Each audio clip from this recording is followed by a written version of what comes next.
प्रथम कोरिन्थियो 8 पर्व देवप्रसाद संबंधरे मोहर उत्तर एही आंभ समस्तंकर ज्ञान अछि बोली तुम्हे माने जहा कहुअछ ताहा आम्भे माने जाणु। ज्ञान अहंकार जन्माए किंतु प्रेमरु निष्ठा जात हुए। जदि केही कोनोसी विषय ज्ञानी बोली मने करे तेबे ताहार जेपरि जानिबा उचित से ए पर्यंत सेपरि जानि नाही।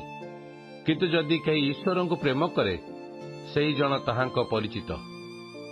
एणु देवप्रसाद भोजन विषय आम्भे माने जाणु जे जगतरे देवता बोली किछि नाही आउ एक ईश्वर बिना द्वितीय नाही। कारण स्वर्गरे हेउ बा पृथ्वीरे हेउ जो मानकु देवता बोली कहंती यद्यपि सेमाने थाई पारंती एपरि तो अनेक देवता और अनेक प्रभु अछंती तथापि आम्भमानकर एकमात्र ईश्वर अर्थात जो पिताଙ୍କ ठारू समस्त विषय होई अछि आउ आम्भे माने ताहांक निमंते होई अछु। पुणी एकमात्र प्रभु अर्थात जीशु ख्रीष्ट ताहांक द्वारा समस्त विषय होई अछि। पुणी ताहांक द्वारा आम्भे माने होई अछु।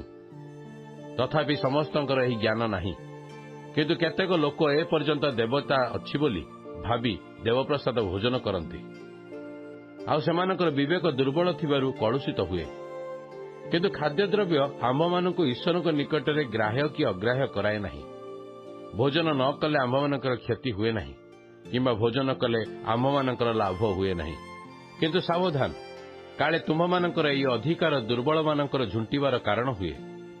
कारण ज्ञानी जे तुम्भकु जदि केही देवालय रे भोजन रे बसिबार देखे तेबे से दुर्बल होइथिले तार विवेक कोन देवप्रसाद भोजन करिबाकू साहसिक हेबो नाही। एणु जो दुर्बल भ्राता निमंते ख्रीष्ट मृत्युभोग कले से तुम्भ ज्ञान द्वारा नष्ट हेउअछि। एही प्रकारे भाई मानक विरुद्ध रे पाप करी और सेमानकर दुर्बल विवेक को आघात करी तुम्हे माने ख्रीष्टंक विरुद्ध रे पाप करूअछ। अतएव जदि खाद्यद्रव्य मोर भाईर विघ्नर कारण हुए तेबे मोर भाई जेपरी मो द्वारा विघ्न न पाए एथिपाई मु केबे हेले मांस खाइबी नाही।